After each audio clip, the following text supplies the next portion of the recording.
4.5 ஆண்டு காலம் கடந்த ஆட்சியில் மிகவும் பாதிக்கப்பட்ட ஒரு ஒப்பந்தக்காரர். காரைக்குடி மாநகராட்சியில் நடந்த ஊழல்களை ஆட்சியாளருக்கு தெரியப்படுத்தி எந்தவித நடவடிக்கையும் இல்லை.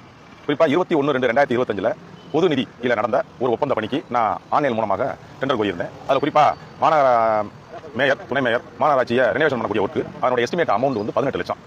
அந்த வேலை எனக்கு குறைவான ஒப்பந்த புள்ளி கூறியதுனால எனக்கு கிடைச்சிச்சு. ஆனால் அதை எனக்கு உட்காரம் வேலை உத்தரவு வழங்காம இழுத்தடிச்சிட்டு வந்தாங்க. இது சம்பந்தமாக நான் இருமுறை மாவட்ட ஆட்சியரிடம் புகார் பண்ணி அனுப்பேன். அதுக்கு பிறகு எனக்கு வேலை உத்தரவு கொடுத்தாங்க.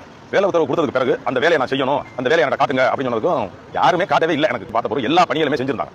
நான் செய்யறதுக்கு எந்த பணியை செய்யணும் சொல்லுங்க, இந்த சொல்றேன் அந்த சொல்லாம கடைசியில் 30/3/2026 தேதியிட்ட ஒரு காசோலை. அந்த காசோலையுடைய ஒரிஜினல். இந்த காசோலைக்குரிய பணியை ₹1 கூட நான் செய்யல. நான் அந்த பணியே செய்யலையே, எனக்கு எதுக்கு இந்த காசோலை தெரிய? நான் செஞ்ச பணிக்கு உள்ள தொகையை தாங்கன்னு கேட்டா இல்ல நீங்க இந்த பணத்தை மாத்தி எனக்கு தந்தாத்தேன், எங்களுக்கு தந்தாத்தேன், நீங்க செஞ்சுட்டு இருக்க பணிக்கு உரிய காசோலை உங்களுக்கு தருவோம், முதல்ல இதை மாத்தி தாங்க அப்படின்னா.